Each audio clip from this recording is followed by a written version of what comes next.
Fascist পতিত আওয়ামী সরকারের সহযোগী জয় পলকের দুর্নীতি ও লুটপাটের অন্যতম মাস্টারমাইন্ড আইসিটি খাতের দস্যু স্টার্টআপ বাংলাদেশের দুর্নীতিবাজ এমডি সামি আহমেদের দ্রুত অপসারণ ও সকল দুর্নীতিবাজদের বিচারের দাবিতে বাংলাদেশ আইটি উদ্যোক্তা কাউন্সিলের ঘেরাও কর্মসূচি অনুষ্ঠানে বক্তারা বলেন, দুর্নীতি অতপ্রতভাবে জড়িত ৬৭,০০০ কোটি টাকার হিসাব আমরা এখনো পাইনি, যেটা সরকারিভাবেই স্বীকৃত।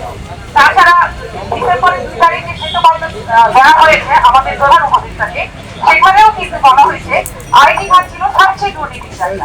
সেখানে এই স্টার্টআপ বাংলাদেশে স্বামী উনি যিনি আছেন উনি পলকের নিজস্ব লোক, এটা আমাদের সরকারও খুব ভালো করে জানেন এবং আমরা সবাই জানি।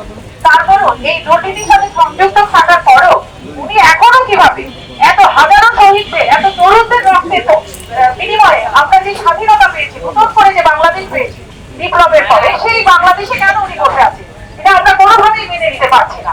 এবং আমাদেরকে প্রতিনিয়ত যুদ্ধ করতে হচ্ছে এদেরকে সরানোর জন্য, এই সমস্ত পলকের লোকজনকে সরানোর জন্য।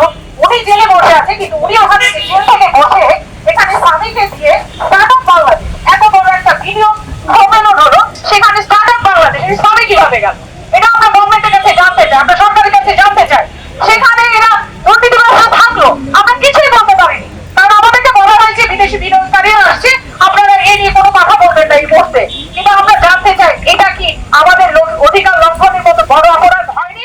আইসিটি রিফর্ম নিয়ে আমরা কাজ করছি। অন্তর্বর্তীকালীন সরকার দেশ গঠনের জন্য যে কাজ করছে, অন্তর্বর্তীকালীন সরকারকে সহযোগিতা করবার ক্ষেত্রে এই পতিত স্বৈরাচারের দোষরদের, পতিত স্বৈরাচারের দুর্নীতিবাজদেরকে বিভিন্ন জায়গা থেকে যাতে করে তারা সঠিক তথ্য উপাত্তগুলো আমরা সরকারের সাথে শেয়ার করতে পারি, এজন্য আমরা সময় দিচ্ছি, যাতে করে অন্তর্বর্তীকালীন সরকার নতুন যে বাংলাদেশ গঠনের জন্য বিশ্ব দরবারে বাংলাদেশকে উপস্থাপন করবার জন্য যে নিরলস পরিশ্রম করে যাচ্ছে আপনারা দেখছেন, সেই জায়গায় আমরা কিছুটা হলেও অন্তত সহযোগিতা করতে পারি। এটা ছিল মূলত আমাদের এই যে প্ল্যাটফর্ম, এই প্ল্যাটফর্মের জায়গা থেকে আমাদের উদ্যোগ এবং আমাদের টার্গেট, এবং আমরা সেটা এখনও করে যাচ্ছি।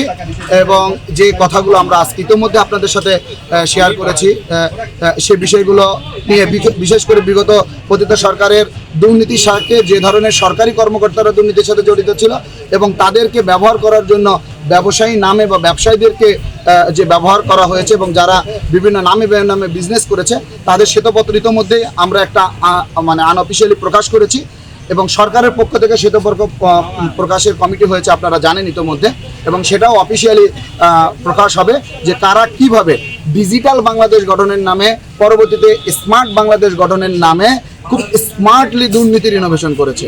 আমাদের দেশকে এগিয়ে নিয়ে যাবার জন্য নতুন নতুন ইনোভেশন করবার কথা ছিল, প্রযুক্তিগত উদ্ভাবন করবার কথা ছিল, কিন্তু তারা এর আড়ালে মূলত বাংলাদেশে এই সহজ সরল এই জাতিকে শুধুমাত্র ধোঁকা দেবার জন্য খুব স্মার্টলি তারা এই দুর্নীতির ইনোভেশন করেছে। কত ধরনের দুর্নীতি করা যায়, আমাদের বৈদেশিক দাতা সংস্থারা আমাদেরকে যে ফান্ড দিয়েছে, দেশের গভর্নমেন্ট ফান্ড, জিওবি ফান্ড, এই ফান্ডগুলোকে কতভাবে দুর্নীতির করে নিজেদের পকেটস্থ করা যায়, দেশের বাইরে পাচার করা যায়, এই সংক্রান্ত অনেকগুলো নিউজ আপনারা ইতিমধ্যে দেখেছেন। আশা করি সামনে আরও আনুষ্ঠানিকভাবে আপনারা এগুলো জানতে পারবেন। Mosanna Sakib, the New Nation, Dhaka.